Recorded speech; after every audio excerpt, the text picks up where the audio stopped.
Thank you for watching. I'm John Razimus.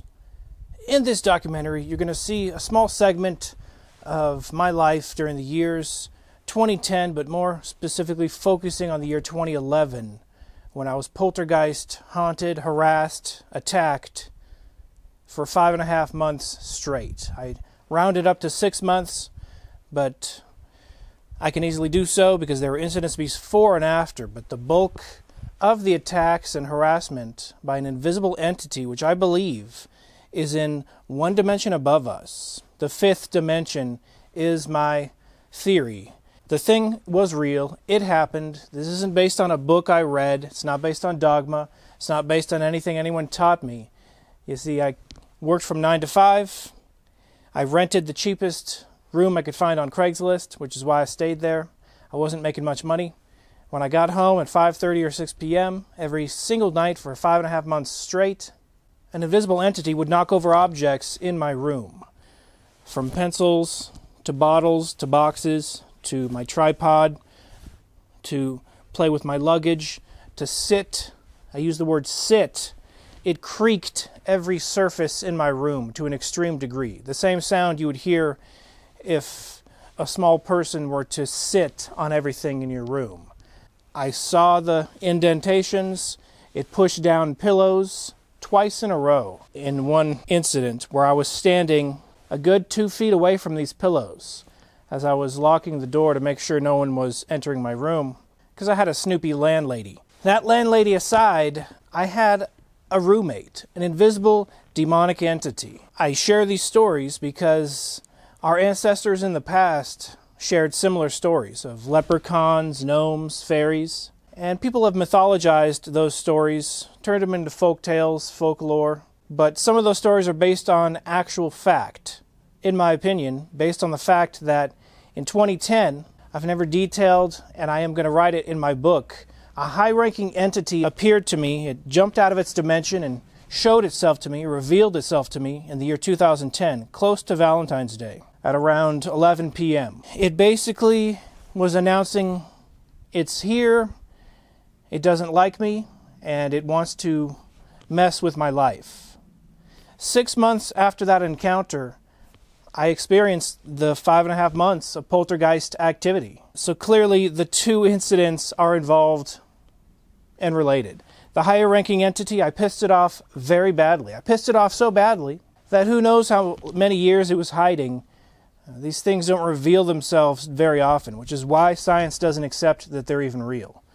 But science does acknowledge poltergeist phenomenon does have some credence to it, and they try to explain it away as some psychological thing or some form of psychokinesis or telekinesis. I assure you, I don't have psychokinesis, I don't have telekinesis. I'm not crazy. This isn't a situation like the movies where I was imagining it happening. It wasn't like the movie Poltergeist. There wasn't much levitation. I might have heard levitation while I was trying to sleep, but visually I saw an invisible entity knock over objects, and every single day for 5.5 months straight, it appeared in the corner of my room. I made note of that because I've never heard anyone elaborate or talk about anything about an entity appearing in the corner of a room. After researching it, and people have shared their stories, it is a more common phenomenon that I knew than anyone knows, and I'm writing a book called Corners of Rooms. Hopefully it'll be done next year. Some people are confused about the house situation, so I'm going to show right here the Google Maps. And I don't hide the addresses of these locations because they are the actual history of my life. It actually happened. So don't bother the current residents of these houses. Chances are the thing was following me and not the houses. But the houses were a conduit, and perhaps I am a conduit for these entities. But ever since I moved to this state, a totally different state, more or less I've been left alone, except for a few residual things here and there. Nothing bad compared to when I lived in Santa Maria, California. But here is the first house where the high-ranking demonic entity appeared to me around 11 p.m. near Valentine's Day in the year 2010. I call that house the Crossroads. I give these houses nicknames just to remember them. Here's the second house I called the Vortex. Actually, it was already named the Vortex by the college-aged kids living there. And it did seem somewhat of a vortex. People would go in and they wouldn't go out for hours because they played a lot of games there. Dungeons and Dragons type stuff that I'm not into. I had a few experiences here, nothing major. We're talking maybe hearing a creak here and there, and I did hear some type of swarm of insect type sound for a few minutes. It was strange, unusual, but it was nothing compared to the next house. Here is the next house. I call the Gates of Hell.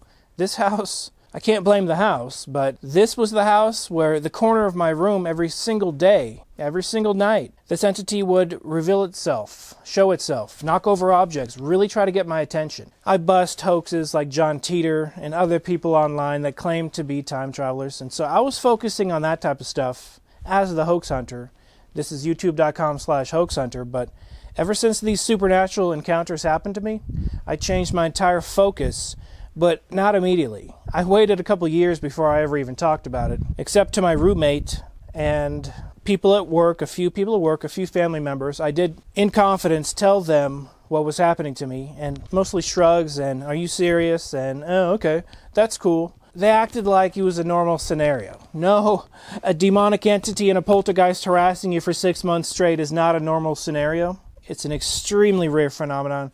Even when he was happening in front of my face, I was Google searching the word poltergeist, finding very few results other than movie references. There are scientists that have commented on it, but they're dead wrong. Not a single scientist, not a single psychologist has ever even considered the possibility that these entities are intelligent and they're one dimension above us. It's the reason why they're invisible. We can't see them.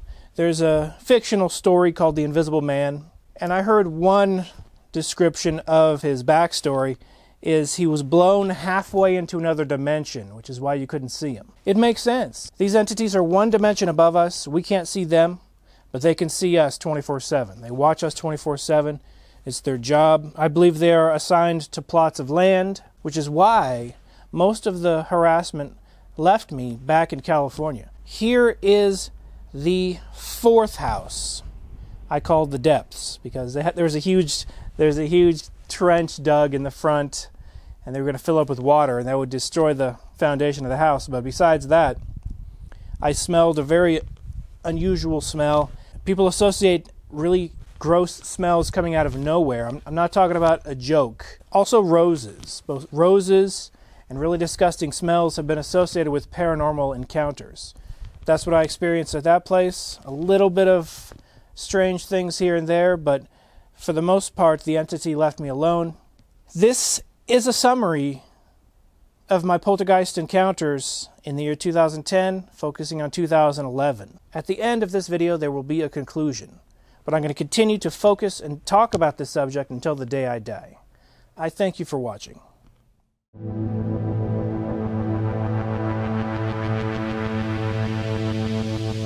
I named each of these houses for the different events that took place in them. The Crossroads, the Vortex, the Gates, the Depths. These are all houses I had extreme paranormal experiences in. The following is a true story that actually happened to me. I moved to Santa Maria in 2009. I left in 2012. Around February 14th, 2010, I experienced an entity spontaneously appearing in my room. It was invisible, but I sensed it with 3 of my senses. It wasn't a hallucination. I didn't imagine it. I was fully wide awake. 0 dream state. I haven't detailed the story of this, what I consider to be a high-ranking demon encounter, meeting that happened to me, because it's an extreme story. Few would believe it. Few would believe. I just don't feel like I want to share that part of the story. Around February 14th, 2010 was the very beginning of these paranormal supernatural events. It went from nothing to extreme, the most extreme supernatural experience I've ever experienced in my life, period, hands down. And then there was a great pause for many months. It was about 1 week before Valentine's Day, I believe, or 1 week after. I'm still trying to pinpoint the exact date. I know this much. I rented a movie from Redbox on the very day this first event happened. The movie is called Funny People, starring Adam Sandler, and I'm trying to find an email receipt with the exact date, and so far I can't find it. Perhaps Redbox didn't have my email at the time, but I'm still looking for it. Perhaps I gave it an alternate email, or perhaps I didn't give it any email at all, but it's really hard to pinpoint. I don't remember exact dates very well at all, but it was definitely very close to Valentine's Day of 2010. The following story is 100% true. I will testify to the death that is true. You put me in any court of law, you threaten me with anything, I will never deny this story because it actually happened to me. Some people have told me not to talk about it, which only makes me want to talk about it more, because the suppression of something is not my style. I like to just speak what happened, speak the actual history. It's not insanely fantastical, but after telling it to a few dozen people, I realize it's an extremely rare experience. Some people have experienced similar stories, and that's one of my main motivations to put this information out there, to assure those that have also experienced this same type of haunting, negative entity contact, poltergeist activity, harassment from the other world. It hasn't just happened to you, it has happened to me. I only had a few minutes to drive by, get out of my car, and film just a few seconds of each house where these events took place. I'm not crazy. I don't experience hauntings in many houses at all, as a matter of fact. It's mostly just these 4 houses in Santa Maria.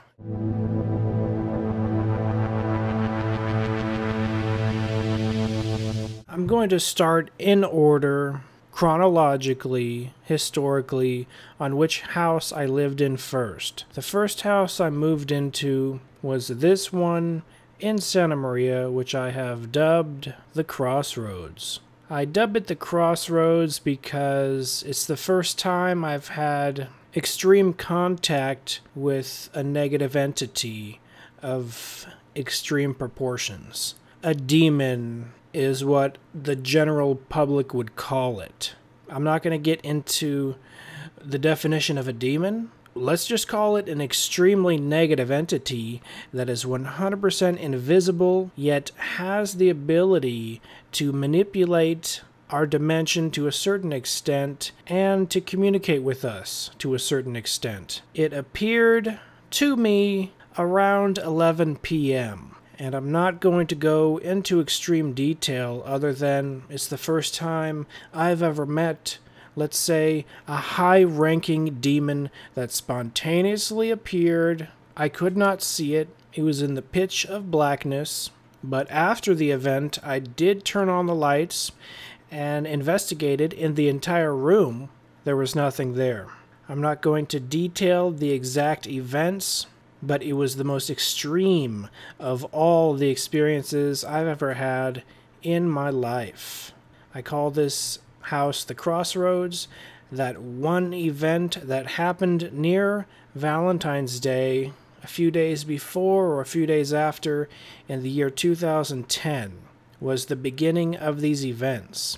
My nephew's girlfriend, 2 weeks prior to this, talked about how she's a Wiccan, and I didn't think much of it. But after I met a demonic entity in my room, I asked. I said, hey, do you have anything to do with demonic entity summoning or negative entity summoning or demons? They looked at me like I was crazy. They looked at me like, you're crazy. We don't even believe in that stuff. We don't know what you're talking about. So I was looking for answers in the wrong places. Clearly, they're closer leaning to agnostic or even atheist. And yeah, they'll buy a pentagram or they'll burn some incense, but they actually had no knowledge, and they thought I was actually attempting to insult them. They had no knowledge that I actually met a demonic entity, a high-ranking demonic entity on top of that. I had not a good night's sleep, as you can imagine. I went to work, I came back home, and I went to sleep. Right after getting back home, I went to sleep because I was exhausted because of the events that transpired the night prior. And my nephew's girlfriend needed a ride, but I locked my door, and I was just still freaking out many, many hours later after work, but still thinking about what happened, trying to sleep it off. It was that traumatic of an event. And they broke open the door, tried to force me to give them a ride, but I was still pondering and focusing on, a demonic entity appeared in my room last night, 100% invisible. It did not appear optically. I'll just say that much. It made its presence known in 3 different ways to an extreme degree. 3 senses, if you will. When something makes its presence known using 3 senses, the 5 senses are hear, see, smell, taste, touch, and then there's a 6th sense of sense, a spirit, energy. But when an entity or any event in your life can be confirmed by 3 of your senses, guess what? It's real. You can't fake 3 senses confirming that something is there. It's not fakeable. Can't be reproduced. 3 of my senses told me there's an entity in my room. I live thousands of miles away from these houses. I drove to these houses because I was in the area for a few minutes for a day. I took vacation time to go to these houses just to film these few parts. I'm simply speaking the truth of the history of my life. People have told me don't talk about it.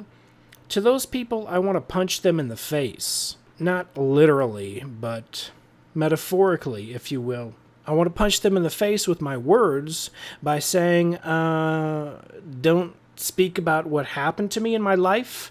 It may be inconvenient and uncomfortable for you, but I'm going to speak it until the day I die. I'm not crazy. It happened to me. It's a true story, and I'm going to go on to house number 2 because the experience in house number 1, which I deem the Crossroads, is too extreme to mention in this video. I want to go into more thorough detail. So my nephew tried to force me to give his girlfriend a ride, and my brand new polo shirt that I bought for my brand new job had all of its buttons ripped off of it. And the result of that, in conjunction with the demon encounter, caused me to immediately want to move. So luckily, I found this house that I was able to move into. I considered the Crossroads a hostile environment, both physically and spiritually and mentally, because my nephew hated my guts, my nephew's girlfriend hated my guts, and a negative entity showed up in my room. An extremely high-ranking one. Let's just put it this way. I met the highest-ranking demon of all of Santa Maria, would be my estimation.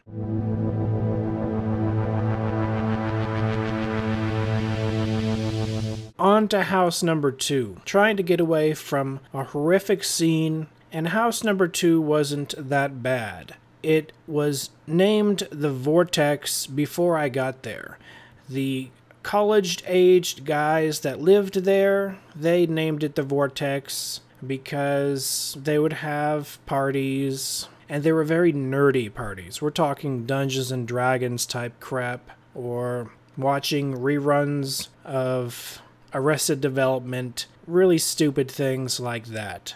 I had 4 other roommates, and they were guys, and they were into nerdy stuff, but I wasn't really part of their scene. I only played Dungeons and Dragons once in my life, and it was with those guys one time. They're not the worst guys in the world, but they were not very capable with the puppy that they got. The place was covered in dog crap. My room actually had fleas.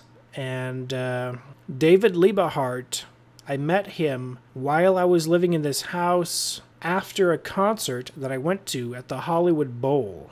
And I drove him home. Anyway, David Liebehart gave me a insect bomb that kills insects. It shoots out the poisonous gas.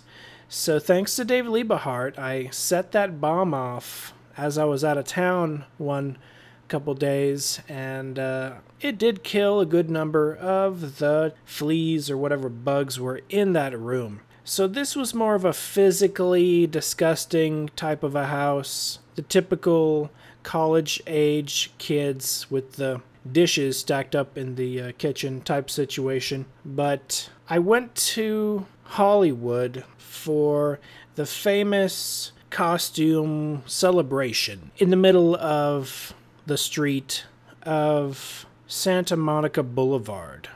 For those that don't know, you can go to Santa Monica Boulevard on Halloween and enjoy a free Halloween party where everyone dresses up. It starts around 6, 7 p.m. and it goes all the way to 1, 2 a.m. And there was cops all over the place, so it was safe in that regard.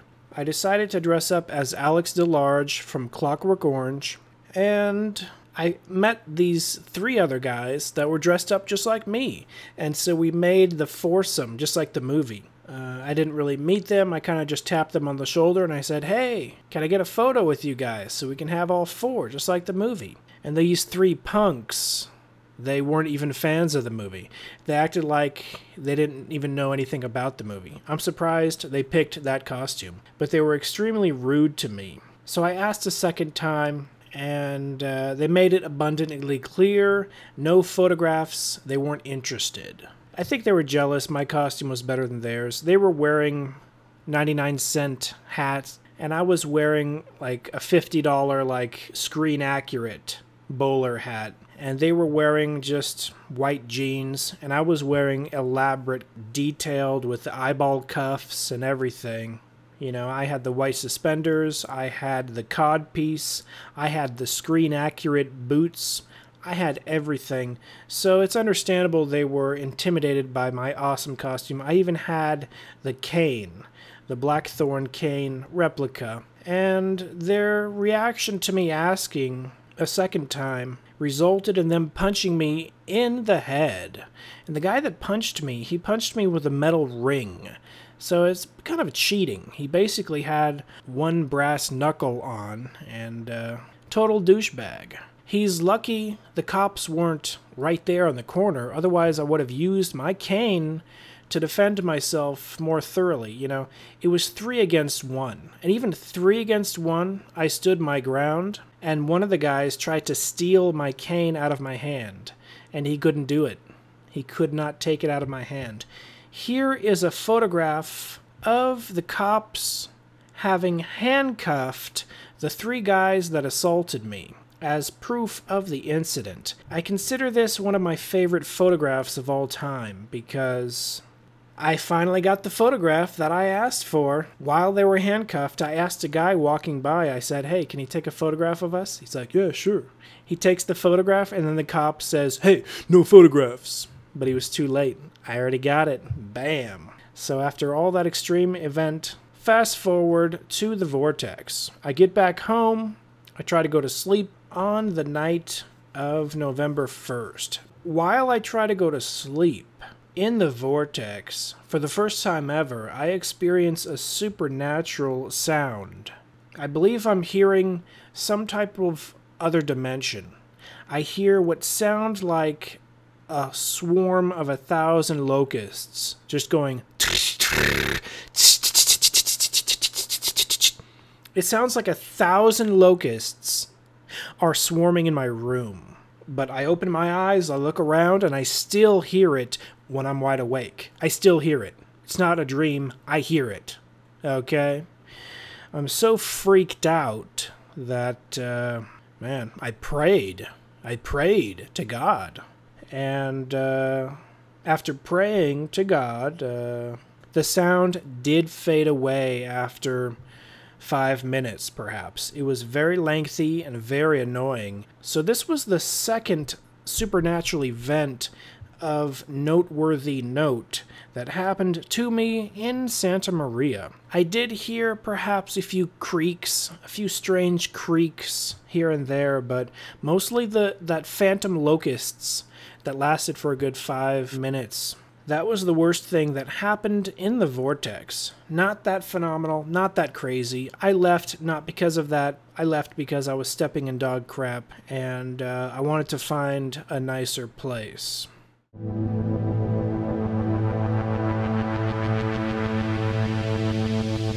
The third house is the Gates. I named the third house the Gates after the gates of hell. It was that bad. It was the house where I experienced around 6 months of nonstop, extremely active poltergeist activity. In the year 2011, I experienced extreme poltergeist activity for about 6 months straight in one house.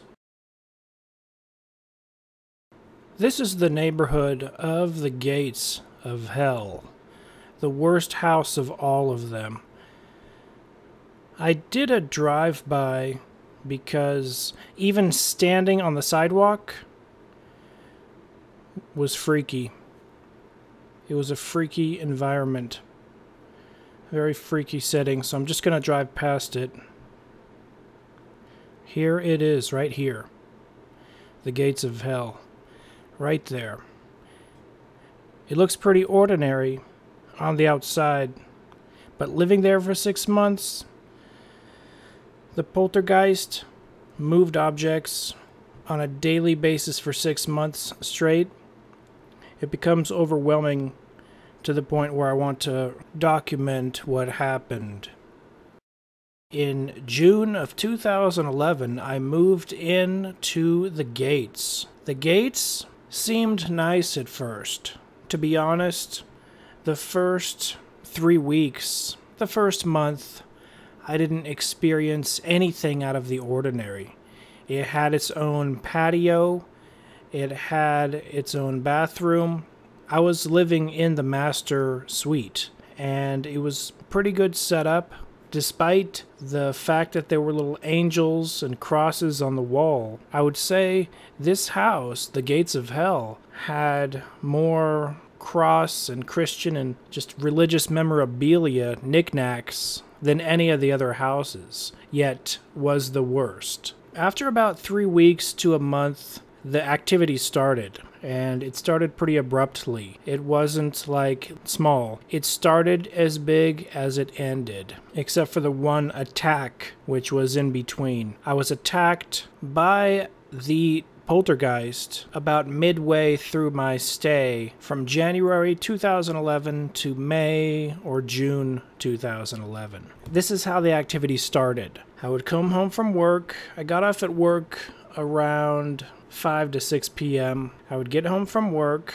I would either go to Taco Bell and get a burrito, or I would cook up some ramen. The lady who owns the place said I was free to use the television, but whenever I did use the television, I would get dirty looks. So I decided 99% of the time to stay in my room, and I would just turn on the internet, and this is when Hulu was fairly new. I was watching shows on Hulu, watching movies on Hulu, just kicking back, drinking a soda, drinking a water, eating some ramen, eating a burrito from Taco Bell, normal stuff like that. And objects would fly off the shelves with the light on, even as early as 6 p.m., with the sun still shining light through the windows. And the type of objects that would fall were bottles, small objects, small boxes, small decorations. It seemed to have a limit of how much it could move, like it had a restraint. It's clearly invisible and from another dimension, but it had the ability to manipulate objects in my room. It wasn't me manipulating these objects. I've read a few books mentioning psychokinesis, telekinesis, moving objects with your mind. And coming from someone who witnessed firsthand poltergeist activity for almost 6 months, I am 100% of the opinion that it's an external, intelligent entity in a dimension that is parallel to our dimension. We are in the 3rd/4th dimension, and a poltergeist is an entity that is in my estimation, the 5th dimension, and they can reach through into our dimension enough to move objects, but not enough for us to see them. They're still in their dimension, but they're like halfway into our dimension, enough to be able to move objects. And so this creature, it got on top of me and attacked me one time. I'll talk about that in this video. I estimate the size was the size of a small child or a large monkey. That's pretty much the size of this entity, based on it jumping on me and attacking me. The objects it moved, we're talking 10 objects every single night, easily, sometimes 20. It knew I was there. It was annoying me. It was harassing me on purpose. It would knock over objects. It would bang things, knock over objects. It would sit on pillows, and I could see the impression go down, and then the pillow would puff back up. See, at the time, I was collecting a few chairs, mid-century chairs, and I still have them, and I was trying to make pillows for these chairs, so I collected a few foam pillows. I still, to this day, have not covered these pillows. I should do this, but I had a couple boxes, and I had a couple foam pillows on top of those boxes. This entity, as I was walking over to the door to make sure my door was locked, because I didn't trust my landlady. She was creepy, to say the least. I walked over to the door to see if it's locked, and the entity sat down on my pillows, depressed them, pushed them down. The pillows popped up, and then they were pushed down again, and then they popped up again. The depression was at least 2 inches down. The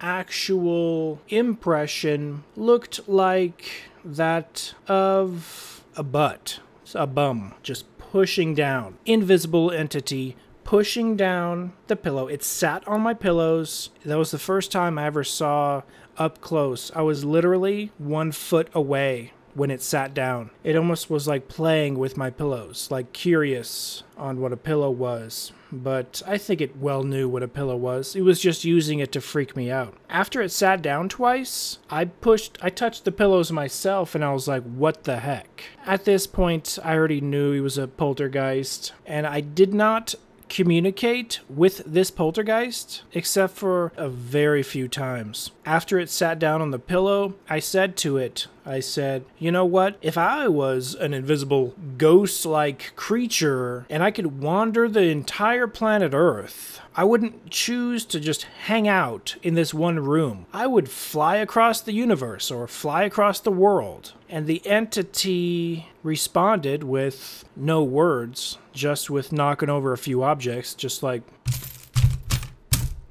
And I believe its reaction meant that it had no choice. It was assigned to harass me in that room. It was its exclusive job to do that. And I personally believe this entity was under the command of the high-ranking demon of Santa Maria, which I met a year prior, around Valentine's Day of 2010. Over a year later, this high-ranking demon assigned a poltergeist to haunt me for 6 months. This is pretty messed up. It goes into the realm of, actually the Bible talks about, and I only really thought about this on a greater level when I went to work and started telling a few selective co-workers. I told around 5 co-workers at work. And out of the 5, I think 1, maybe 2 believed me. But the one that really believed me told me that the Bible talks about principalities, that the devil has power over principalities. I never understood that verse in the Bible, never gave it a second thought.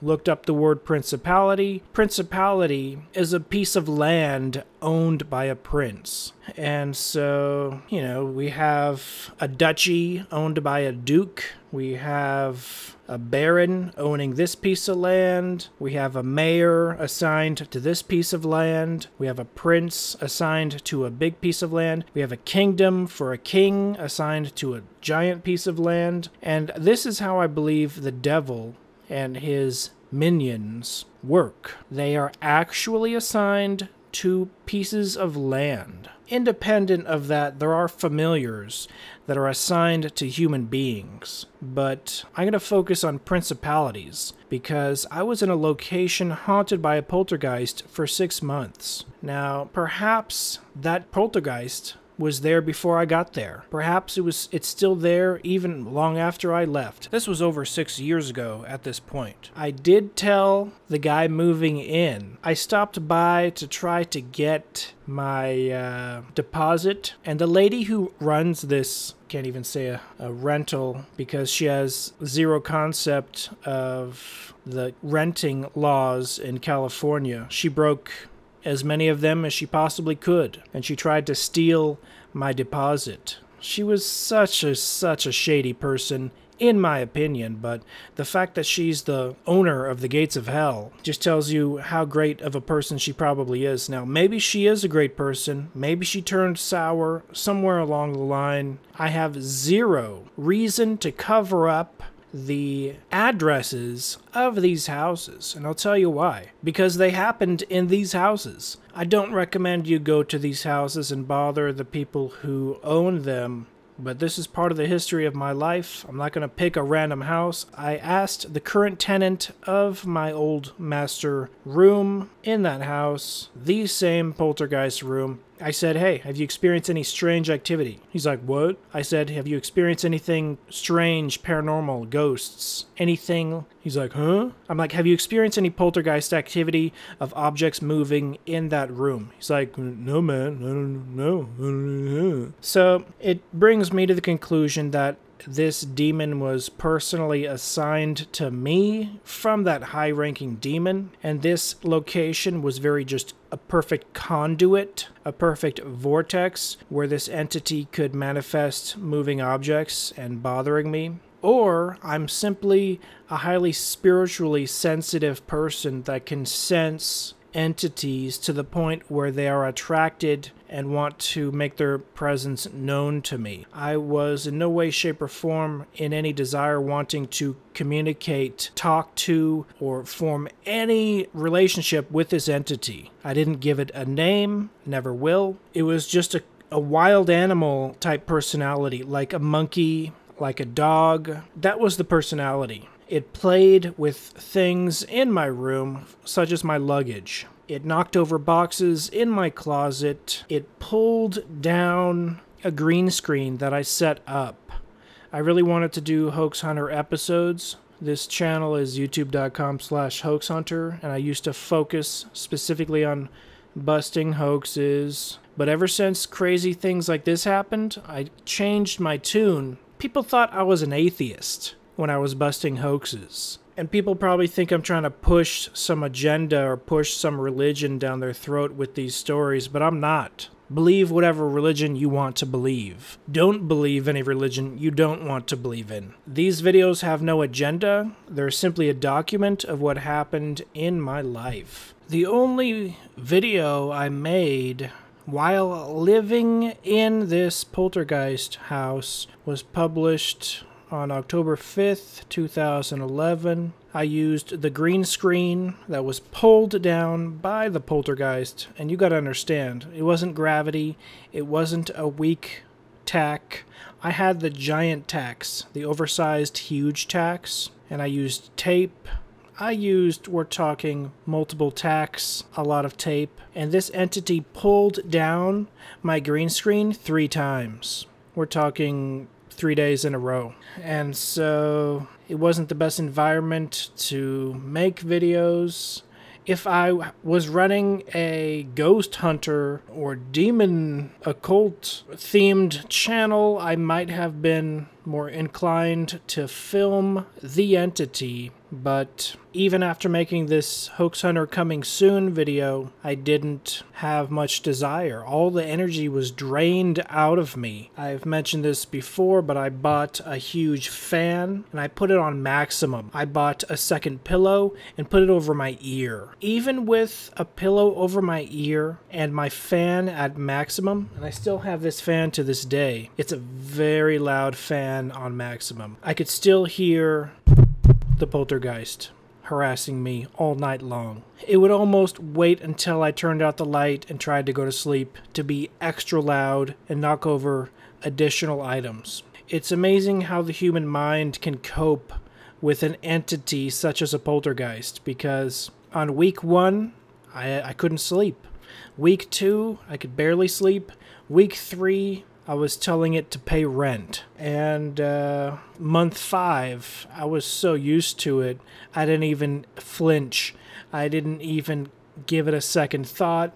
I was like, oh yeah, whatever. I communicated with it minimally, but I taunted it a little bit, and I shouldn't have. I made fun of it a couple times. I said stuff like, oh, you can only move that? Who gives a crap if you can move that tiny cup over there? My pinky is stronger than that. I would say stuff like that. And one time I said, your power is about as strong as one flick of my finger. One flick. Flick. And I think it took that insult very personally. Anyway, I'm going to show the video that I made while in this poltergeist room. I didn't make any Hoax Hunter videos. People have asked me, why didn't you try to film it? I owned a cheap Sony camcorder that records for about maybe 30 minutes before it dies. I didn't have any sophisticated equipment. I didn't have any sophisticated SD card that would go longer than 30 minutes. And this thing didn't take commands. It wouldn't knock over something based on me asking it to, and I never did ask. But I didn't want to get in the relationship that, let's say, a black magic practitioner has with a familiar that will perform tricks and stunts. Or let's say an evil magician on stage has with an invisible entity, demon, that levitates a ball for the performance, for the audience, for the claps and the cheers. And they have that contract with each other, And at the end, when they die, who knows? What, do they become a slave to that imp demon? I didn't want to get into any shady territory of any contracts, and communicating is the first step of that contract. Communicating is the first step of delving into a world you can't get out of. So if you are haunted by Poltergeist, I highly do not recommend communication, and I considered filming it communication. And I knew what would happen if I did try to film it for 5 months straight. I knew what would happen. I would get 1 bottle of water knocked over, and I would get 100 views, and I would get 10 thumbs down, and I would get a comment that said, "That is so easily fakeable." And I couldn't disagree. It would have been easily fakeable because I already thought about all those things. I weighed out the pros with the cons. I didn't want to film it, but I did film this video, and I spun the chair a good 4 times until the chair lined up perfect, or at least pretty good. I can't prove it, and it's stupid to even talk about it, I guess, but it's possible the entity perhaps lined up the chair for this video. All I can say is I spun it 4 times, and it always ended up sideways or backwards. And one time, this last time, it lined up pretty good, and it was close to the area where it pushed down those pillows. As a matter of fact, this entity had a favorite corner of the room. Its favorite corner was where I originally had the green screen, but it wasn't limited to the corner. It just seems it entered the room from the corner and really dominated the corner. And whenever I would put items in that particular corner, those items would be constantly played with. And so I eventually moved all my stuff from that corner until it was an empty corner. I tried my best to not bother it, but it went out of its way to bother me. Now here is the one video I did post on October 5th, 2011, while I was living in this Poltergeist house.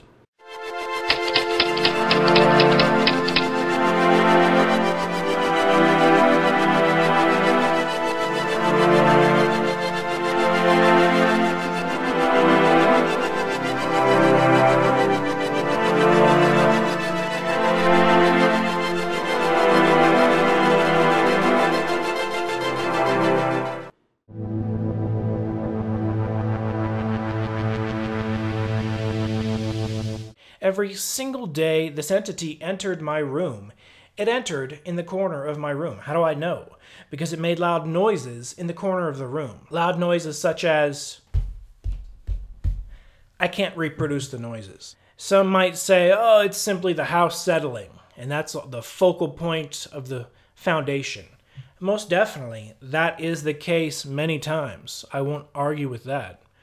But when physical objects are moved in that corner of the room, I had a green screen, curtain, if you will, pinned to the corner of the room over to the closet. And the corner of the room side was yanked down. I saw it yanked down with my eyes. I saw basically hands grabbing it and yanking it down in front of my eyes. It wasn't mere gravity. I saw it actually get yanked to the point where the pin flew away. This is the actual green screen that was pulled down. You can see the 2 very large, or 3, or 4, very large holes, 3 big ones, where I continually put the pins in over and over and over. This isn't a replica, this is the actual green screen I used back in 2011. I only used it for one single video, a hoax hunter or channel promo for new videos materializing soon. New videos did not materialize soon because I was kind of busy getting harassed by a poltergeist entity. But here's just a reenactment to the best of my ability of what it was like when I pinned this to the corner of my room. I used these jumbo pins that look just like this. And this box represents the corner of my room. I would get one pin and pin it like that. And then I would get another pin and pin it like that. And right before my eyes, I saw something that looked like this, except invisible, without a hand. It did this. And it pulled it that violently. I went back and I repinned it, and like an invisible hand, I saw something get grabbed like this, and it just yanked down in front of my eyes. Over and over and over and over and over. We're talking at least 5 times. At this point, I didn't pin my green screen in that corner of the room any longer. I had boxes, I had a computer in the corner of the room, I had different items, I had my tripod. Every item I had in the corner of that room was knocked down, spontaneously. I didn't live near train tracks. I didn't live on an earthquake fault. Everything in the corner of this room was knocked down before my eyes in daylight. But the daylight was 6 p.m., 5:30 p.m. Usually by artificial light. When the lights were on, I could see things get knocked over. These items were knocked over in the corner of my room, almost for a response. These entities, or entity, I suspect there was more than one. And I suspect they can stack on top of each other when they want to move something big. But their power is limited. They're not very strong concerning our dimension and moving physical objects. So the movie Poltergeist of items levitating, it's possible. I've never seen items levitate with my own eyeballs. But I did perhaps hear levitation a few times. This is the secret of corners of rooms. Demonic entities enter for some reason. Perhaps it's the pyramid shape in the top or the bottom of the room, which led me to believe, I heard these entities are obsessed with sacred geometry, specifically angles, like a pentagram, specifically fractal designs. Sacred geometry goes into many, many, many categories. If you notice a creak or objects moving or anything unusual in the corner of your room, you will know that is the negative corner of your room. For everything negative, there's a positive. There's a yin and yang throughout the entire universe. That much I know for a fact. People trying to oppress you, really trying to bother you, trying to suppress your truth, there's an equal and opposite yin and yang. And what they don't understand is the more they try to oppress truth, the more truth will sprout out. These people are very unfamiliar with the laws of the universe, the laws of yin and yang. It has to do with feng shui, it's all connected, and even incorporates corners of rooms.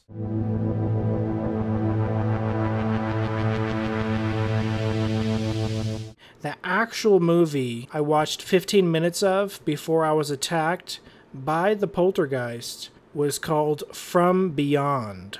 It's an 80s horror movie, and it involves an invisible world, and I believe the entity just thought it was a good time to freak me out. The entity thought I was scared by the movie, but it was around 10 p.m., and I had to work the next day, and with a poltergeist haunting you every night, I planned for needing this many hours to go to sleep, and it knew this. And this entity tried to get me to lose my job, tried to cause me to sleep in from lack of sleep. It did cause me to be late one time by about an hour, but that's the worst job-wise damage that it did to me. So From Beyond, it is an H.P. Lovecraft story, and this movie is inspired by that. I have watched the entire movie since then. It's a very freaky movie, and I can see why the entity enjoyed the movie. I'm going to detail the events when the poltergeist attacked me in the year 2011. It was midway between my stay there. It was not sleep paralysis, I'll tell you that. H.P. Lovecraft's From Beyond. There's a subtitle that I didn't even know existed, and the subtitle is Humans are such easy prey. The movie is literally a magnet, perhaps, for supernatural activity, or maybe not. I'm not big into horror movies. It's probably the only horror movie I ever watched while living in that room haunted by Poltergeist. The Poltergeist never jumped on me and attacked me except for this one time. So here's what happened. It was around 10 p.m. I find an 80s movie I've never seen. I'm real big into looking for obscure 80s movies. I find From Beyond. I watch 15 minutes of it. I get to the point where they turn on the device and there's like astral creatures floating around, and the guy's like, whoa, there's some type of crazy, like ghost fish thing. I wonder if it can see us. And then he like tries to communicate with it, and it freaking bites him, or it tries to bite him, and then they immediately turn off the device. That's when I stopped the movie, around the 15-minute mark. And I didn't stop it because I was scared. Later in the movie, there are some pretty freaky scenes. They're pretty corny, but if you're in a dark room by yourself, they could be pretty scary. So this entity maybe thought I was scared by it, but I wasn't. I just prepared to go to sleep so I could have enough sleep, knowing that there's going to be a poltergeist probably annoying me all night long. This entity, it would bang things, knock stuff over. It was still pretty freaky, but after it happened 100 times, I got pretty used to it. But I still didn't like hearing it while trying to sleep. So I had a big fan going. I had a pillow over my ear. I had the fan up to maximum. And the entity... Okay, this is what happened. So I watched the movie for 15 minutes. I see that it's about 10:30, around there. I turn off my laptop. I turn off the light. It's not sleep paralysis. I literally turn off the light. Let's step through it how fast it happened. Click it off. Not a second after my head touched the pillow. Not 1 second fully wide awake. Literally, this fast. It jumped on me, alright? This entity jumped on me. I was not in any REM sleep. I was not having a dream. I was not in any sleep-like state. I wasn't drowsy. I was fully wide awake. The lights were off. So, it jumps on top of me. The entity had the weight of a large monkey or a small person, and it grabbed my throat pretty strongly. It grabbed my mouth pretty strongly. It grabbed 3 parts of my body: my throat, my mouth, and my tongue. So my tongue was bound, my mouth was bound, and my throat was bound. You see, these entities, they can stick their hands right through us. They're in a higher dimension.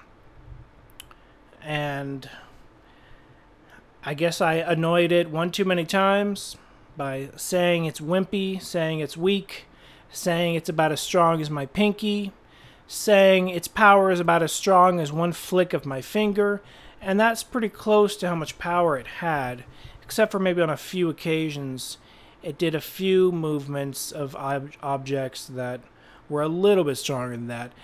I did not expect this would happen. I've been making videos for YouTube since 2007. I have 2 channels. I have an older channel.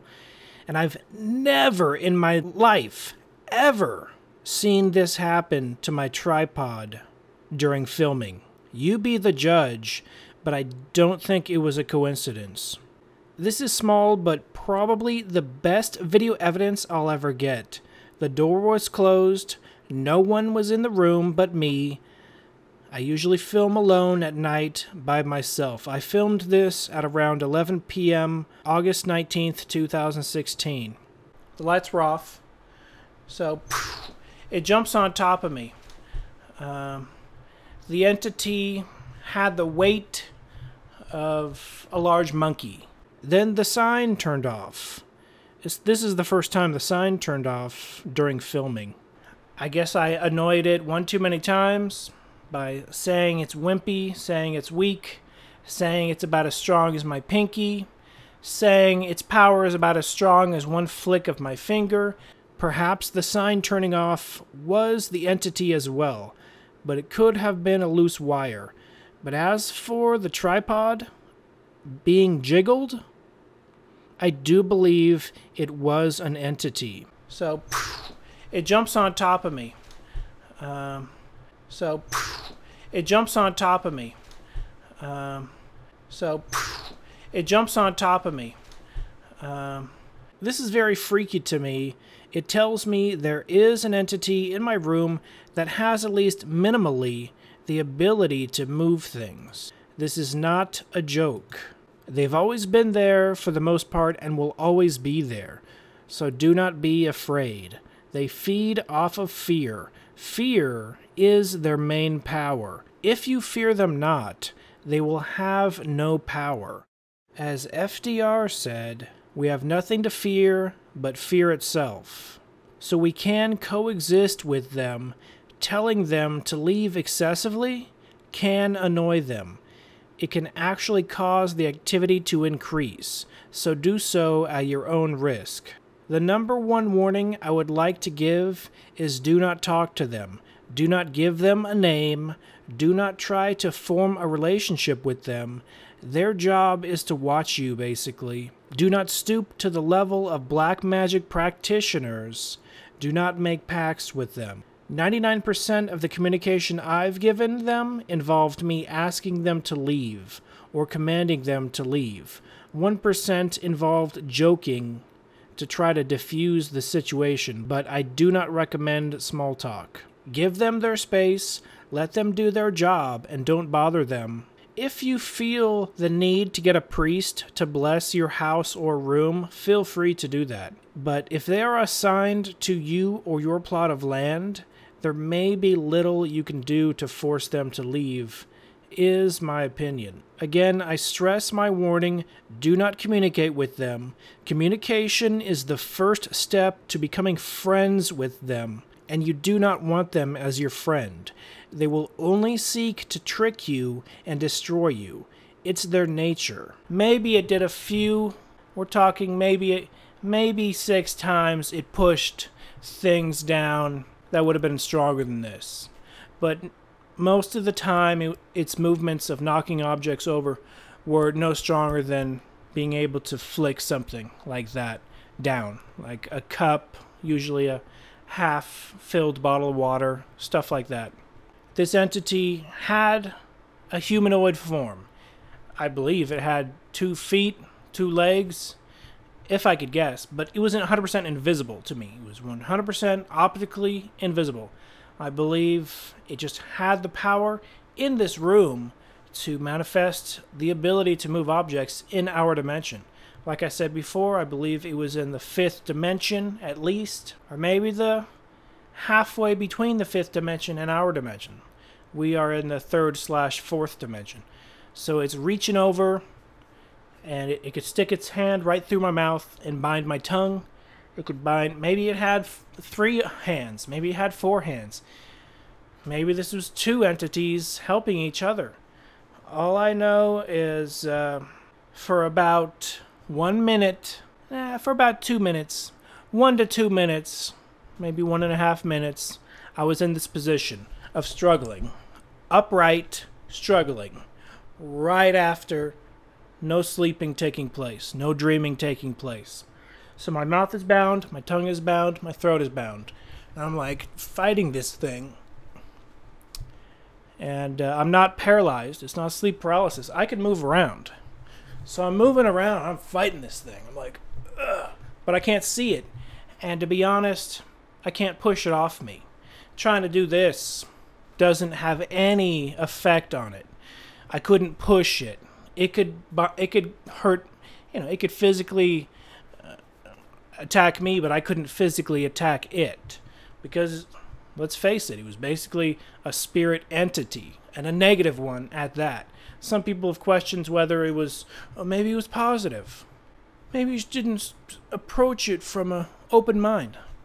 When something jumps on top of me, grabs my throat, grabs my tongue, and grabs my mouth, that's an act of violence. And in no way, shape, or form, there is literally no way that this entity was anything other than evil. Pure evil? Probably. But I had the feeling, based on its size, that it was an imp demon. A smaller, lower level, lower ranking minion commanded to harass me for 6 months. I talked about in 2010, around Valentine's Day, I had an encounter with a high-ranking demon. I'll say this. The high-ranking demon's aura, if you will, its energy, I could feel, was the most dreadful. Perhaps it had the power of 1,000,000 negative spirits. All I know is extreme weight and extreme hatred, pure hatred, probably for me and all humans. I could feel it and sense it, and I'll talk about that. A lot of people want me to just spill every detail, but first of all, most people don't believe me. I'm writing a book, and I want to release all the details of the high-ranking demon and this lower-ranking imp demon. And even though this imp was low-ranking, perhaps it had a special gift of being able to move objects. I have the impression that the ability to move and manipulate objects in our dimension is a rare talent, gift, or it's a rare vortex area which is conductive to an entity even having the ability to do that. There are a couple people on YouTube that I'm following and seeing if they also are experiencing poltergeist activity, but there are so many hoaxers out there that even I don't know if it's real or a prank. But I do know that for 6 months straight, closer to 5.5 months, I experienced non-stop harassment. The entity would walk on Walmart. Occasionally I was messy, and I would throw Walmart plastic bags on the ground, just a couple here or there. And the entity would sometimes walk on them.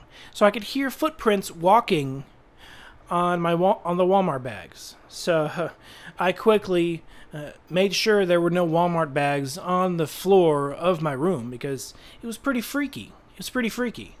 Tiny stuff like that. It seems innocent and normal. Oh, maybe it's just the wind. No, it was an entity. Like I said, it pushed down the pillows. Let me go get the pillows real quick. They're in the garage.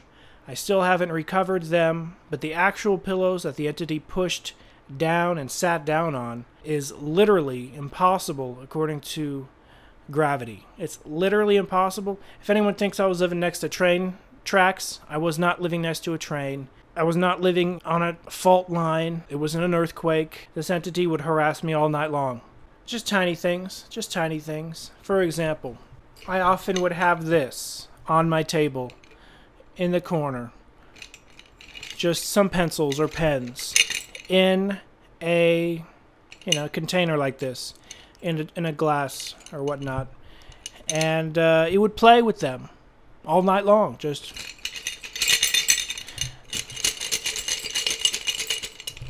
if it was laying on the table, it could easily move this. And so stuff like this would, like I said, the strength of a flick might fly across the room like that. It was mostly bottled waters and stuff like that, to the point where I got pretty neat and tidy concerning small objects that it could move.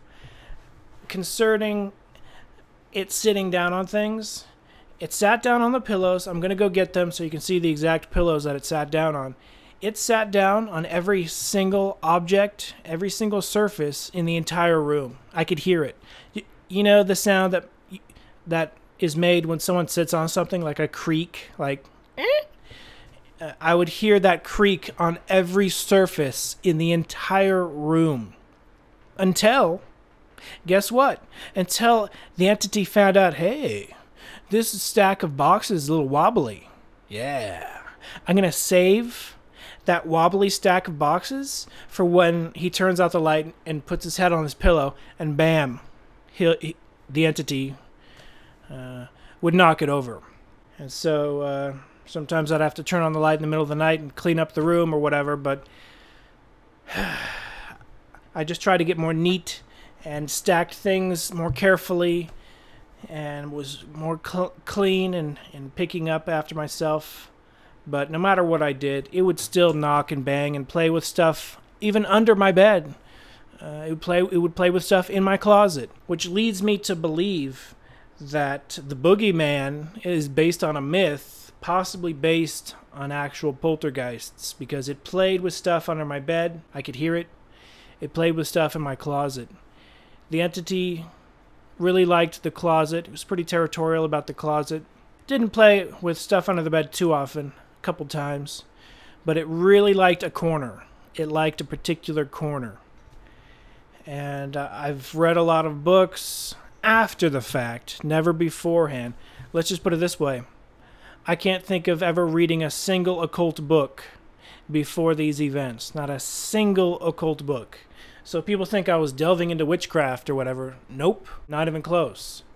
I never have. I'm an anti-occultist, yet an occult researcher, because of these events that have happened to me. Don't discount all attacks as mere scientifically assumed regular sleep paralysis. Because what I experienced was not sleep paralysis. I was fully wide awake. So how did I get out of the 2 minutes? How did I get out of the 2 minutes of being attacked? To be honest, and this is going to sound cliche, but I did ask on God's name. I was like, I couldn't speak. It was biting my tongue.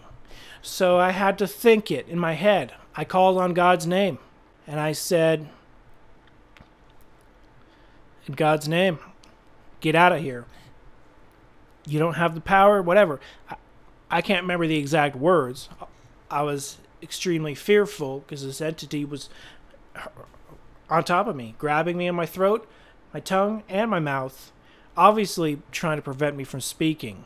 So Napoleon Hill talks about the power in words, power in the spoken word. Napoleon Hill talks about how if you have a goal and you don't say it out loud, it's a less powerful goal. Casting out a negative entity is a lot more powerful if you use your actual voice as opposed to your mind. But your mind is strong enough. So what I did was I casted it out using repetitious thought of, in the name of God, get out of here. And I did use the name of Jesus. In the name of Jesus, leave. So I was saying this probably within the first 10 seconds of realizing I'm being chokeholded by a demonic entity. And as I said it for a minute and a half straight at least, eventually I could speak. Eventually I could open my mouth. Eventually I could move my tongue. But I think he was still holding my throat. But I could speak. And I spoke the words, get out of here, in the name of God, in the name of Jesus, get out of here. It finally left. It would always return 1 hour later, every single time. It's not the first time I casted it out in the name of God or in the name of Jesus. 1 hour later, it would always return. So every single time I would command it to leave, as long as I was adamant and actually commanded with conviction and actually believed that my words would cause it to leave, it did every single time. One night I probably commanded it to leave 5 times, separated by 5 hours. So yes, I could have done that every single night, 5 times every night, but it got exhausting. And I felt the night that I did cast it out 5 times that it ticked the crap out of it. It annoyed. When I casted it out, when it came back, it would almost be twice as noisy. Poltergeist is translated into like noisy ghost or noisy spirit or something like that. And it was definitely that. My theory is it had license to be there. It had permission to be there from higher spiritual sources. So perhaps it was a test from the highest source. I don't think I wouldn't have been given the test unless infinite intelligence of the universe knew I could withstand it. So obviously I could withstand it. I'm not psychotic or anything like that. I'm sane. I've made it through. You know, it's taken some courage to even make these videos and post this. A lot of people are going to laugh and joke and think it's hilarious. But I'm not trolling. I'm not joking. It's not a scam. I'm not selling anything. I just wanted to document it. If there's any book or any written record of my life for future generations, this event might help them. Now, how could it help them? Well, perhaps the veil is breaking open and maybe the prophecies are all true. Or maybe it's something scientific. Maybe there's a solar cycle that rips through to the dimensions and causes this to happen every 1,000 years. I don't know. All I know is if it happened to me, it's going to happen to other people. I'm trying to just make a firm, adamant push to let other people know this is real. It's not fake. It's real. If you haven't experienced it, the first thing I always say is you're lucky. I almost wish I could go back, but as much as I think of it as a curse, I think of it as a blessing because I'm illuminated in the light, in the perspective of knowing there are invisible entities all around us.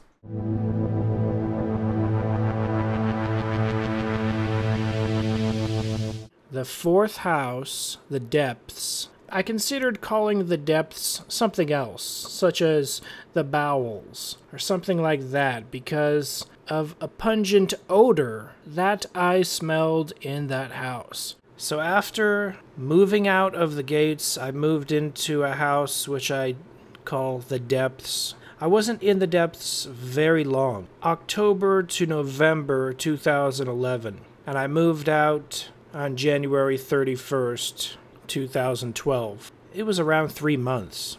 I moved in there.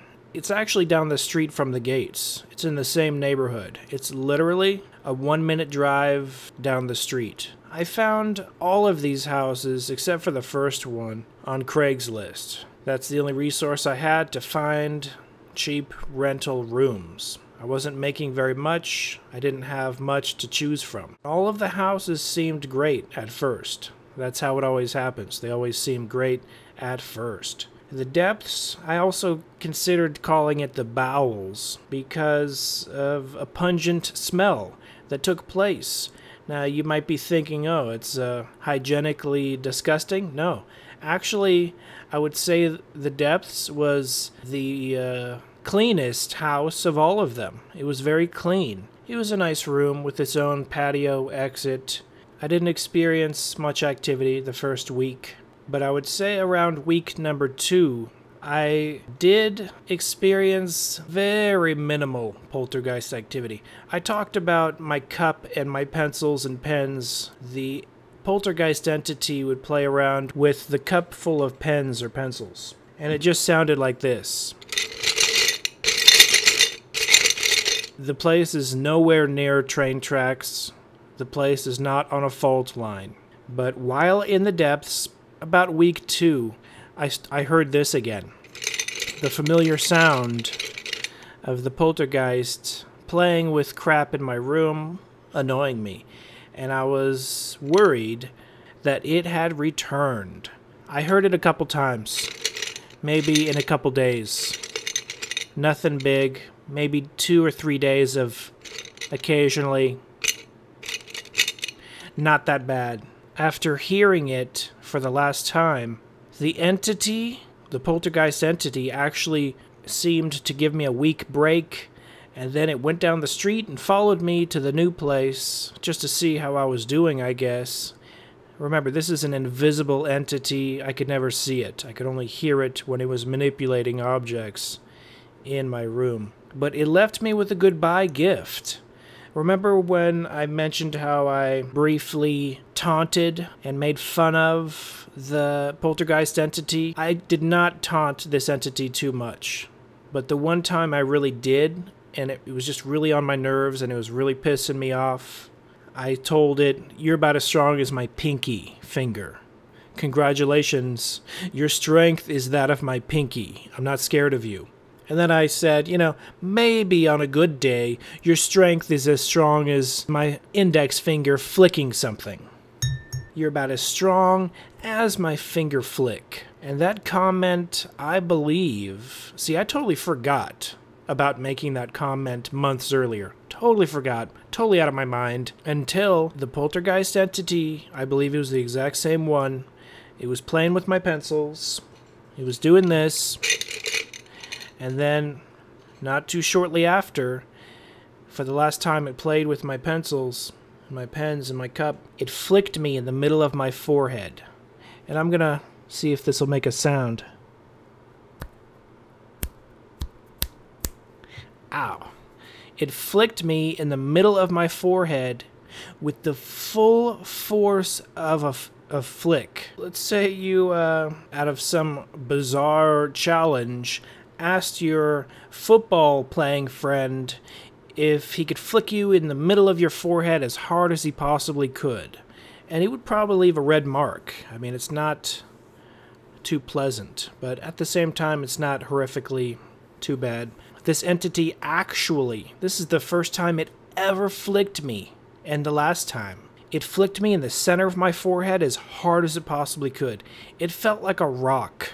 It felt like a small rock hit the middle of my forehead spontaneously. But there was no rock. There was no person in the room. It was the entity. It flicked me. It was a goodbye flick, is what it was. Shortly after, I remembered, oh yeah, I said that it was the strength of a flick of my finger. And I tied it all together, and it was the entity saying goodbye, perhaps. I believe that's what it was doing. In this room, in the depths, one time I was trying to go to sleep, and this happens to me occasionally. It's happened to me a good portion of my life. I would say most of my life, maybe once or twice or 3 or 4 times a year at most. It's pretty rare. I can occasionally hear the astral plane, hear the other dimension. Not necessarily the 5th dimension, but like the in-between dimension. The dimension of white noise. When you leave your body, and I've never attempted to leave my body. This is just me going to sleep. You just drift out of your body. I've never willingly, knowingly attempted to leave my body. I've just pieced this together after many years. I must have left my body slightly. I could hear the astral plane. And the astral plane, to me, it always sounds different, but it always sounds recognizable. I always know what it is after I wake up and enter back into this conscious world. I heard pots and pans clanging. I heard a cacophony of different human noises. Perhaps every noise that ever took place in that room. Some were faint, very faint. Some were very loud. But they almost all have an echo, dreamlike sound to them. None of them are too annoying. It's almost like a symphony of sounds, not made with musical instruments. Although I do occasionally hear a radio station or something like that, but I did hear a musical instrument on this occasion. I heard a guitar solo, an electric guitar solo. So I'm hearing one of the best electric guitar solos I've ever heard. It sounded like it was being played on a small amplifier in the room by someone playing an electric guitar. It didn't sound like on a radio station. It sounded like someone was actually sitting in my... Basically sounded like Jimi Hendrix was sitting in my room playing, just messing around, playing with a guitar solo, totally improv.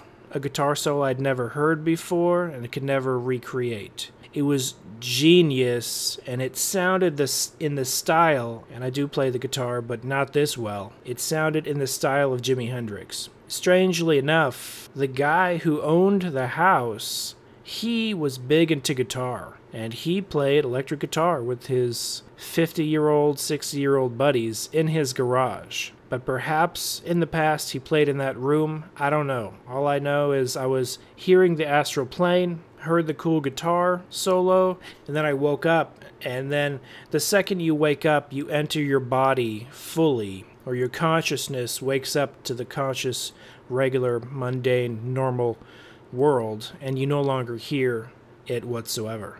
So the second I woke up, I couldn't hear it anymore. It was cut off. It's like a radio being turned off the second you wake up. But as you enter the astral plane, the first thing I hear every single time is static. I hear... Some people have described it as sounding like being on an airplane, like... I hear it very loud, like... But it's not in the ears. Some people have claimed it's blood rushing in the ears. Nope, it's the actual sound of the in-between the dimensions. It's the sound your spirit hears as it leaves the body. Now, as I'm hearing the astral plane, I don't believe I'm actually drifting very far. I think I'm drifting as far as 1 inch away from my body. So I think my spirit is still laying down in my bed, but just barely raises up, and I think this naturally happens to a lot of people. So back to the supernatural paranormal events. The most pinnacle event that happened other than the being flicked in the forehead in this house was a pungent smell that I smelled a couple times. I smelled it 2 or 3 times. It was one of the most foul smelling things I'd ever smelled in my life.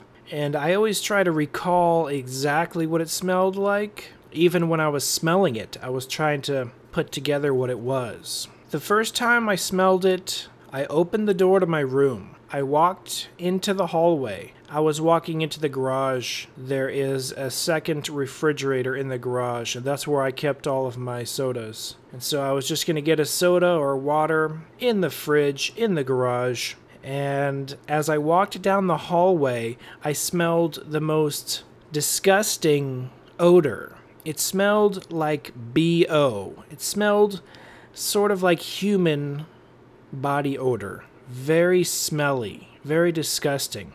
But it wasn't just human body odor. It smelled like the worst human body odor you've ever smelled, mixed with mold. Like maybe shower mold, or maybe mold from a damp cave. It had definitely a wet smell to it.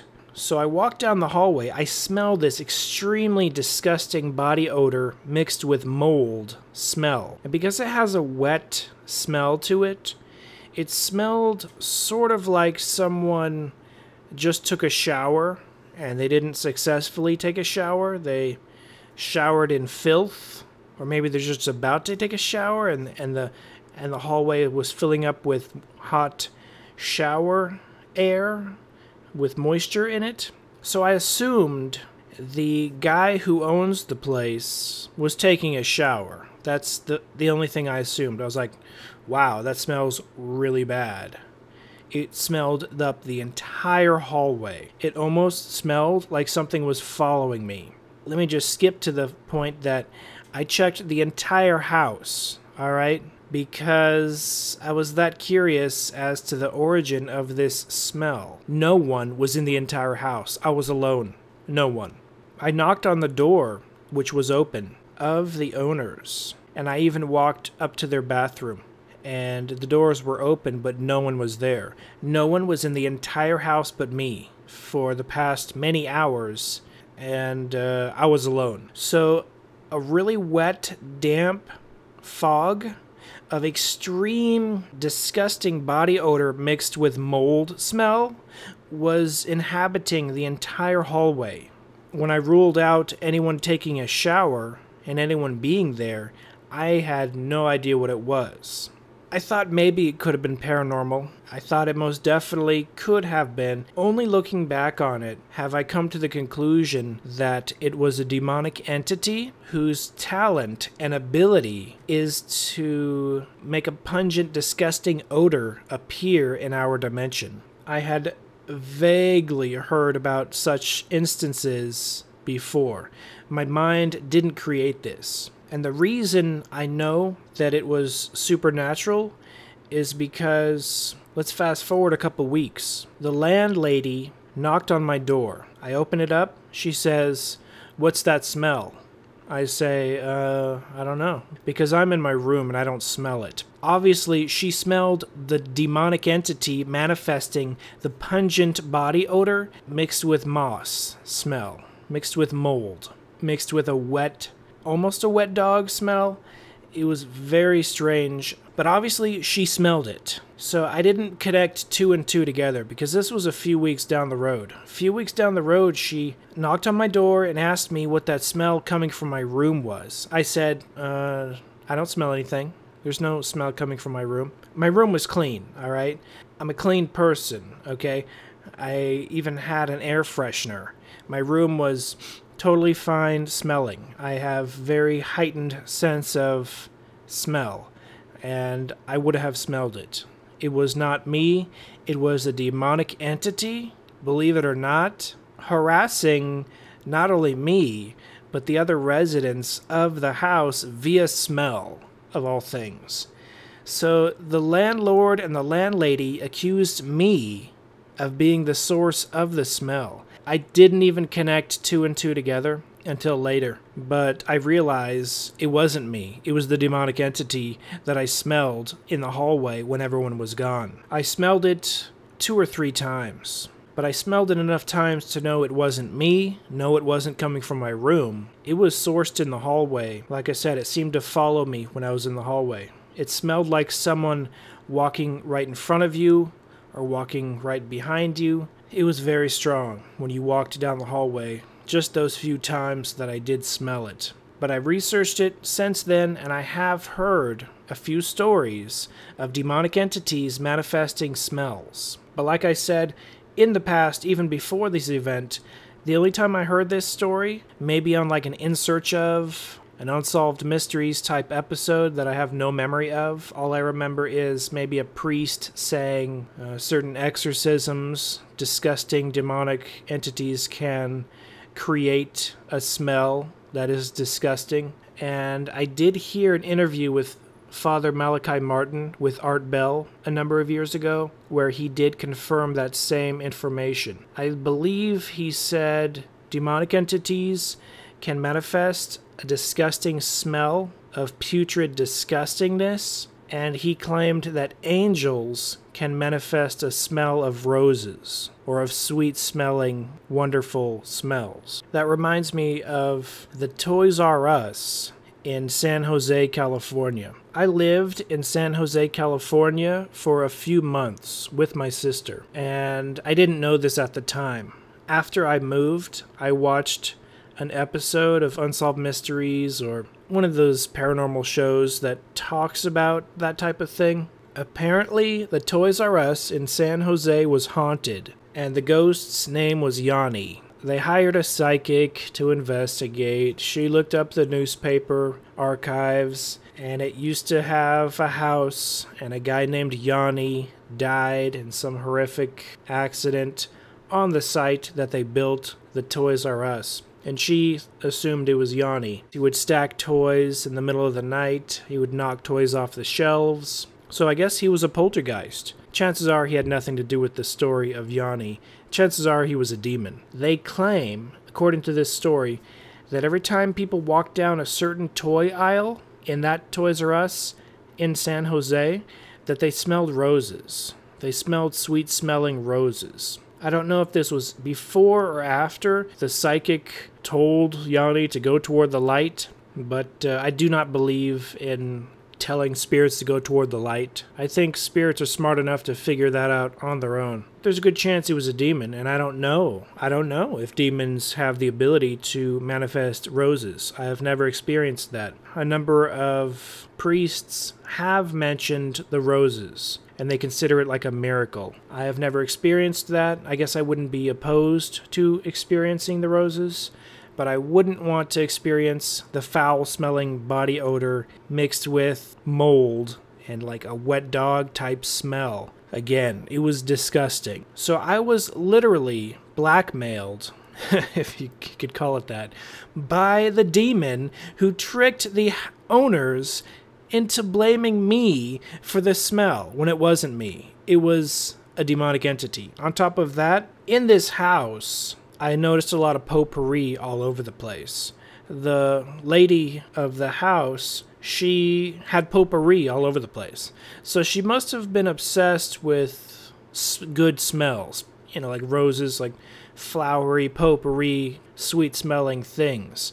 So it's almost as if a foul-smelling, disgusting body odor manifesting demon was assigned to that place because she was such into potpourri. The day they told me that they want me to move out because of the smell was the same day I informed them that I'm already planning on moving out. And I already rented a truck, and I was already putting my stuff on the truck minutes after they commanded me to move out. And so that worked out for the best. Negative entity tried to screw me over once again, and it backfired because I got my deposit back from these people. They were good people, but they were deceived by an entity that could manifest a foul odor. Now, what I'm curious about is if many months after I left, or many days or many weeks, if that entity still manifested the disgusting smell, proving to the owners that it wasn't me all along, it was something else. I really am curious about that because I cleaned out my room, I vacuumed it, I sprayed it with air freshener, and the landlady came in. She said, "Oh, it smells great, looks great. Here's your deposit money back." And she was an honest person. I really appreciated that, but I didn't appreciate being mistaken for smelling like a demon. But I guess it's understandable. I was the newest tenant, and the other tenant there was a girl who smoked marijuana. The entity did not smell like marijuana in any way, shape, or form. It was very foul-smelling BO. Smelled like someone that had never taken a shower in a year, mixed with really disgusting, you probably don't want me to detail this, I already did, but disgusting mold / wet dampness to it. It was a very specific smell, which I've never smelled since. So that is my experience in the depths, which I was going to call the bowels because it was like the disgusting bowels of hell, just smelling disgusting. Now, I have heard even E.A. Coetting say, and he's a black magic guy on YouTube, he has said that do these rituals and you too can summon demons. You will smell smells. You will feel their presence. So he says you're going to smell what the demon smells like. So this is common knowledge amongst diehard occultists. It wasn't common knowledge to me because I had only heard it vaguely on some paranormal TV show, Coast to Coast AM with Art Bell, and that's about it. But I experienced it firsthand.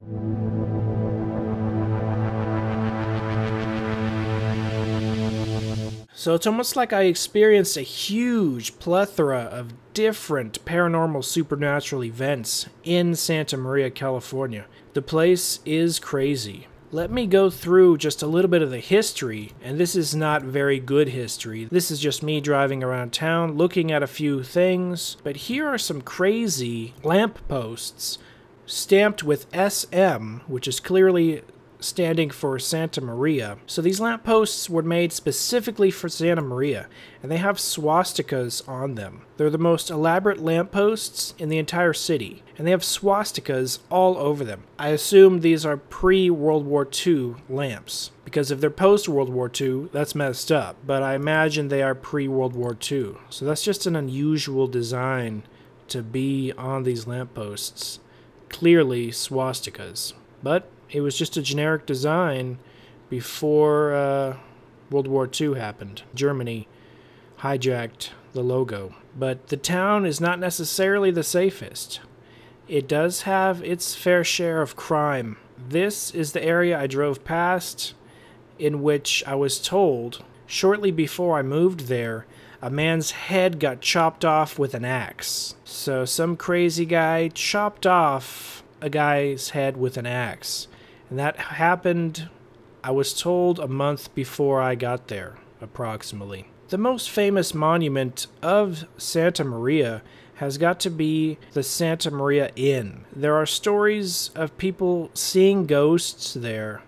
It's a very old hotel in which Marilyn Monroe, John Wayne, and a lot of old school Hollywood actors stayed in during filming. So it has a lot of history. And actually my mom claims she left her room, she was walking down the hallway, she saw a guy with slick back hair in blue overalls. He walked toward the elevator.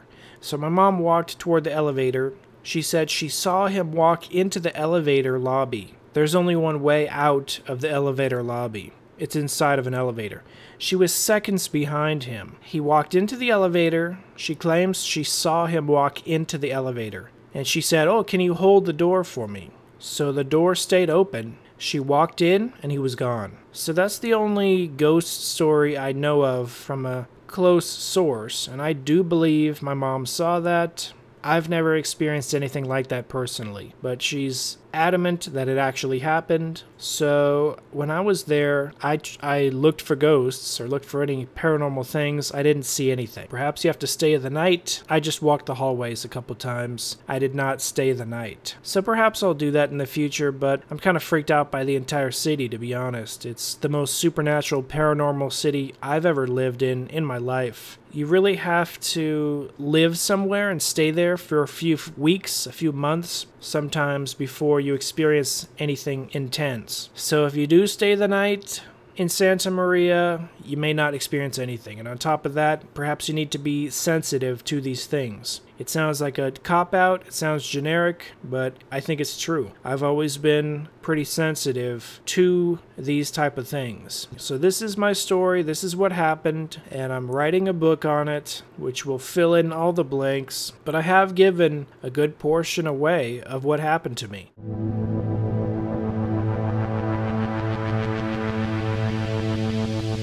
So now you've seen, hopefully you've watched all the way through what happened to me. Poltergeist phenomenon is real. It's not psychological. It's not psychokinesis. There's a movie called Firestarter starring Drew Barrymore where she can start fires with her mind. And there are similar movies where you can move objects with your mind, like Phenomenon starring John Travolta. And I assure you I can't move objects with my mind, even if I tried. I can't do it, all right? This was an intelligent, independent from me, evil entity. Why do I say it was evil? Because when I came home, an object started moving, a really negative vibe, a really negative presence could be felt. But as negative as it was, I have to admit, it wasn't even close to as negative as the high-ranking demon that showed itself to me in the year 2010. That demon felt like pure hate, pure evil, whereas the poltergeist had more of a vibe of mischievous and prankster, maybe not personal hatred for me, almost like he was doing a job, like he was assigned to harass me. I don't necessarily believe in superstitions. What I do believe in is what I see and hear and what my senses can sense.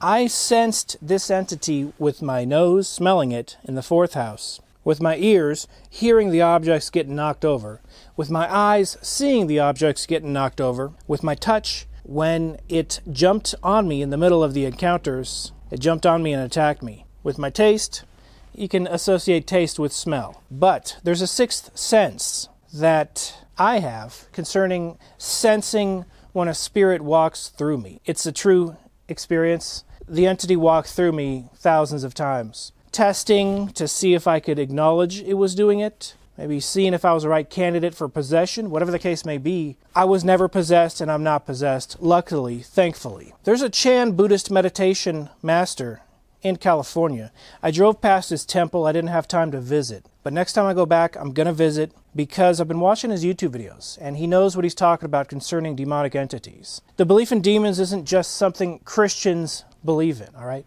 Muslims know that the jinn exist. They know extensively. Buddhists know that demons exist. Invisible entities exist, both good and bad. They know extensively. It's not just Christians. So when I hear people assuming I'm a Christian and I just read some book, there's a Chan meditation master, Buddhist, and I didn't know if he actually had demonic encounters. I watched 2 of his videos where he talks about demons. And when he mentioned one thing, I knew for a fact he was telling the truth because it exactly mirrored my events and my encounters. He was living with his brother who had problems, and a demonic entity followed his brother home and noticed him and revealed itself to him. And he's meditating and trying to be a good Buddhist. And he said in his belief system, you passively allow it to be there and you just ignore it. And so he's just meditating and a demonic entity is doing whatever it's doing. He didn't elaborate, but perhaps poltergeist type activity. And he is meditating and it eventually went away. But he said this.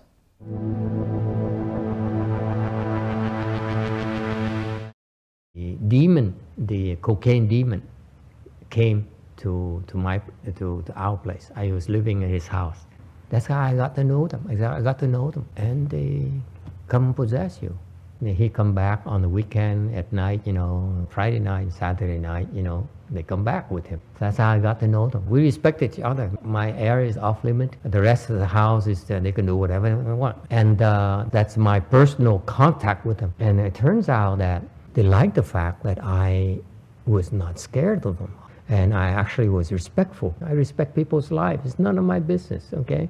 I just mind my own space, do my own thing. And the demon kind of liked it. So he kind of took a liking to me. So he tried to impress me. You see how powerful I am. So he said, I can take over, okay? Try to impress me. So he invaded my space. He said, see, I can take over your space. I can invade. He said, invasion. That's what it is. Invade your body, invade her body, invade her body. He said, see, I can do it. That's the Dharma. I can take over physical space. And I say, oh, how interesting. I was a lot younger back then, a lot more naive. I said, wow, it's so cool. This is kind of cool. I never saw this before. So I said, let me see if I can undo that. If you can take over, I can wipe you out as well. So wipe them all out. And that's how we got to respect each other. That's how I confirm to you from my personal experience, yes, there's demons involved. Very powerful demons. That's why in Buddhism, we don't feel threatened by these beings. We don't try to fight them, okay? So that's why there's mutual respect. Because why? There's yang, there's yin. Like it or not, they'll always be there. There must be balance in the universe. That's the way it is. They provide balance. Ultimately, in order to resolve it, the demons have to let go of you. So you find a way to make the demon let go of you. For example, fighting them, like a lot of these non-Buddhist practices, is not efficient. For example, you say, let's box. I show you I'm stronger. You may win now, just like some of the Catholics do. They exorcise people. And they do that, okay? It might work. It might not work, okay? So it's not a good long-term solution to fight them. You have to find a way to resolve it. So in Buddhism, we have a lot of ways to resolve.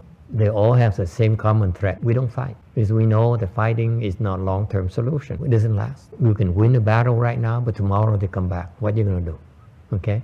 So in Buddhism, at least personally, I know there are many Buddhist monks that are different from me, especially Tibetans. They love to beat up on these ghosts and demons. We Mahayana people don't like to do that. We don't fight. You know, Tibetans, they get 5 seconds on, and now, and that they fight with these demons. And người Tây Tạng họ ngồi tụng thần chú đó, okay. Lắc. And when you do those, you're fighting them, and you increase the rancor, you increase the anger, you increase the hatred.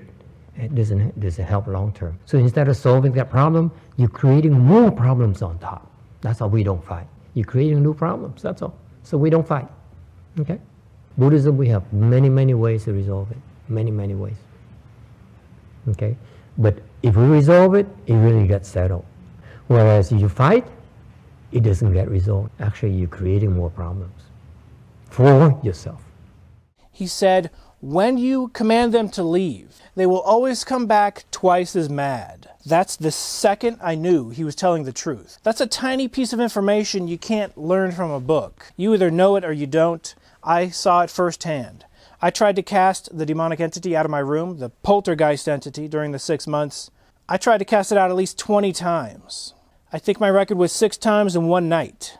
Every single time I told it to leave, it would come back twice as mad, twice as loud, twice as violent, every single time. And the night that I casted it out 6 times, it would come back 1 hour later, on the dot. Like there's a universal law in the universe where they have to leave if you ask them or make them. But if they have jurisdiction over that land, if they have license to be there, they'll always come back 1 hour later, twice as mad. And the night that I casted it out 6 times, I went to bed at 4 a.m. I got no sleep. I was very tired at work the next day. So I never did it ever again based on that. But I did maybe 10 different days try to cast it out. It always came back angrier 1 hour later. This Chan meditation Buddhist master knows this from first-hand experience. So maybe he tried to cast it out and he noticed the reaction that happens when you ask it to leave or tell it to leave or make it leave. So advice I leave with you is ignore the existence of these entities. They've always been here. Don't be too scared of them. They've always been here. So don't be too scared of them, but knowledge of their existence is useful and helpful to science, to future generations, to people who experience it thinking they're going crazy. Now, I'm sure there are crazy people that think they're being attacked when they're not. But in my case, it actually happened. In other people's cases, it actually happened. So I share this message with other victims of poltergeist attack, of demonic oppression, demonic attack. You're not crazy. Ignore the existence of the entity. If it really wants to get your attention, it's trying to trick you. It's trying to manipulate you. It's trying to get a reaction out of you. Don't allow it to do so. It's kind of like a bully. It's trying to bully you. Just ignore it. Their power is limited. I don't think they can kill you. Even when it jumped on me and choked me for 2-3 minutes, even if it held on for 10 hours, I would have still been able to breathe. I just had a difficulty speaking. And I believe that's what its goal was. It didn't want me to speak and tell it to leave. We do have power in our words. Vocalization has great power. You can ask for help from up above. That can and does help. But if they have jurisdiction, sometimes you just have to bear with it and really passively allow it to wash over you, but don't allow it to possess you. Fight every step of the way. I think I was a candidate for potential possession. It never successfully completed its project in attempting to possess me. I share this message with you to let you know that scientists spending $18 billion on the Large Hadron Collider to try to prove higher dimensions exist, $18 billion is kind of a lot of money. So these scientists know higher dimensions exist. I'm here to tell these scientists, why don't you accept the possibility that intelligent people exist in higher dimensions? Why don't you even acknowledge the possibility? These scientists reject even the possibility. They have very closed minds. You can have a mind too far open where your brains spill out, but I have healthy skepticism, healthy logic, healthy reason. I use Occam's razor on a regular basis, all right? I'm the hoax hunter, youtube.com/hoaxhunter. I focused on busting hoaxes, scammers and schemers, and hoaxers and liars, and frauds and deceivers. I'm the exact opposite of that. I stand for the truth. I stand for what's right, what's true. And what's true is higher dimensional entities exist. They are real. I thank you for watching. I'm going to continue to focus on this subject and talk about it until the day I die, forever. I'm writing a book. It's coming out next year, hopefully in the year 2018. Stay tuned, subscribe, like, leave a comment. I have a Patreon, patreon.com/Razimus, paypal.me/Razimus. I greatly appreciate the support that has been given to me. For the few that actually believe my story, you are believing in the truth. Even be skeptical of what I say, but I assure you, I've never made any jokes on the subject of my demonic encounters. I do have a sense of humor, and these demonic entities aren't going to take that away from me. And sometimes I wait years before I even react to something they've done for the safety of, I don't want to open up a dialogue with them. That was the number one thing on my mind during the entire encounter. Don't open a dialogue with them. I don't want to be deceived by them. I don't want to become an ambassador of some bogus charade that they're going to create. I think a lot of these extraterrestrial encounters of people saying, you're the ambassador and I've received light and information from some entity. They have no clue what these entities are. They're putting on a mask. They're putting on a charade, they're putting on a scam and a scheme, and weak-minded humans are falling for it, and they're saying, yeah, I'm important. I'm just a regular guy. I'm not important. But perhaps my reaction to what they did to me is a little unusual, as most humans would keep quiet and not talk about it. Most humans are going to be like, you know what? People will call me crazy. People are going to criticize me. People are going to be skeptical, and I've run into that. Probably 9 times out of 10, people don't believe me. But I don't care. I don't care anymore. As Phil Collins said in that song, I'm standing for the truth, whether you believe me or not. I thank you for watching. This has been John Razimus. Be seeing you.